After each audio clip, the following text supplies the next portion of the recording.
الكويتيين وأزمة الخليج. نتعرف بيكي.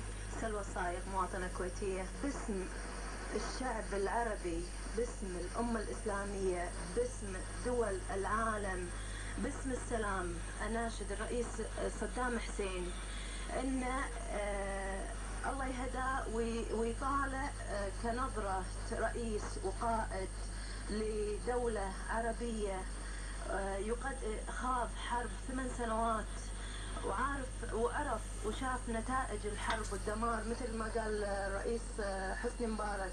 أناشده باسم الأمهات العراقيات، باسم أطفال العراق، باسم شباب العراق، باسم آباء العراق، باسم كل أسرة عربية كويتية خليجية مصرية عراقية دولية في أي بقعة من دول العالم، الناشدة أن يصحى وأن كقائد يقدر مدى